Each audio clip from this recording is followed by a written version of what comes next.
If you're wanting to invest in real estate, you're more than likely going to be taking out some loans, and your credit score is a major factor in getting approved. It can make or break you. So today I want to talk all about credit scores. We're going to walk through the importance of credit scores, what goes into the credit score, and I'll give you 5 tips for boosting your credit score either in the short term or over the long run. So why is credit important? When banks are deciding whether or not to give you a loan, they need to determine how risky you are as a borrower. So they want to look at your past history with using credit, taking loans and paying it back to determine if you are a worthy borrower for them to loan to. So having good credit ensures you'll get approved for a loan. Not only that, but better credit makes it easier to get through the approval process. And it can also reduce the interest rate that you have to pay on loans. You get better, lower interest rates when your credit score is higher. So let's walk through the different ranges of credit scores. At the bottom, we have below 580. If you are under a 580 credit score, your credit is considered poor. You might not get approved for loans at all, and if you do, you're going to have the highest interest rates out there. The next range is from 580 to 669. This is a fair or subprime rating. At this point, you are still considered a riskier borrower, and you're probably going to have higher interest rates than most. Once you've hit 670 to 739, you have good credit. You are an average US consumer, and you'll likely get approved for most types of credit. At 740 to 799, you are now a very good borrower. You're considered a strong candidate for loans, and you're probably getting slightly better interest rates now. And the ultimate goal is that 800 to 850 credit score. This is an excellent or exceptional rating. You're considered a top-tier borrower. It's going to be easy to get approved, and lenders will give you the lowest interest rates they have to offer.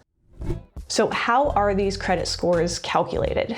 The biggest chunk of your credit score is payment history. 35% of your credit score is based on your history of making consistent on-time payments on your loans or your credit cards. The next biggest chunk is credit utilization. This is 30%. And this basically says whatever amount of total credit you have out there, how much are you using at a given time? If you have credit cards with a total limit of $10,000 and at any given time you have about $2,000 on those credit cards, your utilization rate is 2,000 divided by 10,000, or 20%.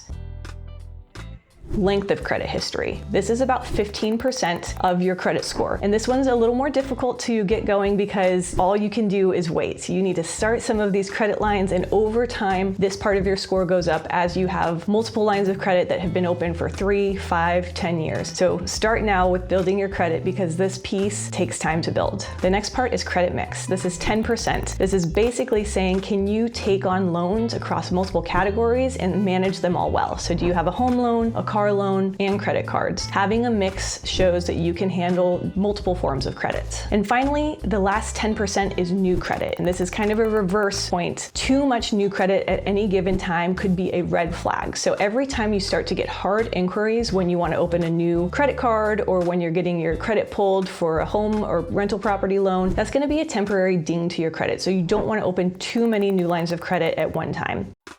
So we have payment history, credit utilization, length of credit history, credit mix, and new credit all coming to form the total picture of your credit score for lenders to look at when they're deciding whether or not to give you a loan. So let's look at 5 ways that you can improve this credit score. Some of these options give you a near-term boost, others are things you can do over time. Credit boosting tip number 1, become an authorized user. So this is actually something that can give you a short-term boost to your credit if you know you need that extra little bit of help before you go make an offer on your first rental property. Being added as an authorized user on another person's credit card can improve your credit if that person has a strong credit score themselves and they have healthy financial habits. They're keeping their utilization rate down and they're paying that credit card off. Now, you can be added as an authorized user to someone that you know. If you have someone you know and trust who also trusts you and they're willing to add you on, then this can give you a 10 to 60 point boost in your credit score on average, and sometimes even higher depending on where your credit score is right now. However, if you don't know someone that can add you as an authorized user, there is a website you can go to. You can pay a fee to be added to someone else's line of credit, and this website manages the whole interaction and relationship. Tradeline supplies, go ahead and check in the notes below for a link to Tradeline Supply, where you can get added as an authorized user to someone else's credit card and get that temporary boost to your credit to help you with your next project. Credit boosting tip number 2, pay off your balances often. So obviously you want consistent on-time payments to your credit cards and on all your other loans, but with credit cards in particular, paying that balance down every month and even more frequently sometimes can really help manage that credit utilization rate, which if you remember is 30% of your credit score. If you have total credit of $10,000 and you're consistently at $5,000 on that credit card, just paying it more often so that your balance isn't getting above $2,000 to $3,000 will reduce your credit utilization from 50% to 20 or 30%, and this will boost your credit score. Ideal utilization is 30% or less, and if you really want a quick near-term boost, 10% or less can help out with that. Credit boosting tip number 3, request a credit limit increase. So this is a different approach to improving your credit utilization. If you currently are spending $5,000 per month on your credit cards and you're at a $10,000 credit limit with those cards,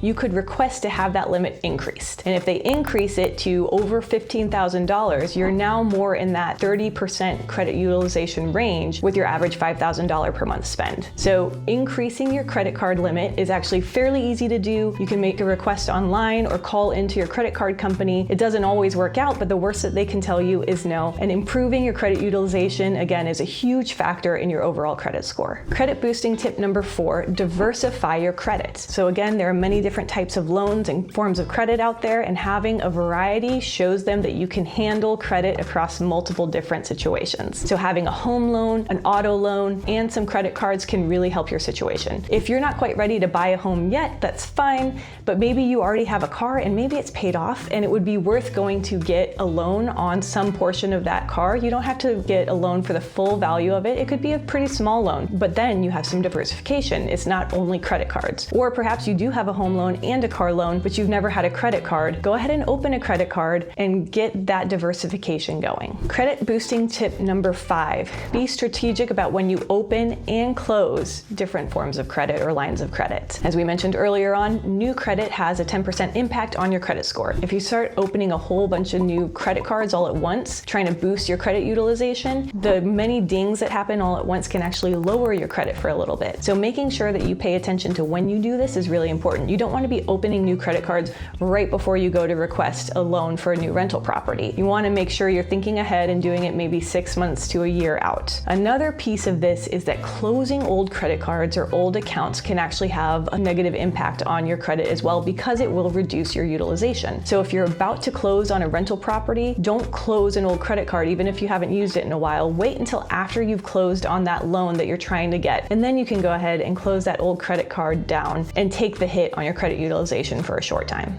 A bonus tip for all of you, make sure you are checking your credit report at least annually. And yes, you can go to sites like creditkarma.com to get a quick check on your credit, but those aren't perfectly accurate. The best place to go is annualcreditreport.com, and they will give you a free report at least once, if not twice per year, from all of the major sources, Equifax, Experian, and TransUnion. And when you look through these reports, you'll see in detail what's on your credit. It's really important to check these, because if you see mistakes, you want to make sure you handle those. If there's a line of credit out there that isn't actually yours, or if there's something showing a late payment and you didn't have late payment, whatever the case is, you want to make sure you take the time to get that corrected. We all have the right to check our credit scores at least annually and to go and get those errors corrected to make sure we have the best possible chance at building a good credit score. Fun fact for landlords and renters alike, rent payments can actually be reported to the credit bureaus, but it does not happen automatically like home loans, auto loans, and credit card payments do. So if you want your tenants to be able to report their on-time rent payments to help them boost their credit scores, or if you're still renting yourself and you want your rent payments to be a factor in building your credit score, there are ways to do this. Ask your landlord, check your online payment portal, or go to one of the many services that can help you report your rent payments to the credit bureaus. A few online services you can look into are Rent Track, Pay Your Rent, and Rental Karma. Check below for links. So there you go, a quick down and dirty on credit scores and how to improve yours so that you're ready for your first or next rental property purchase. If you've tried any of these strategies either before or since watching this video, please comment below. We would love to hear how it's going for you. Keep working, keep building, and have fun.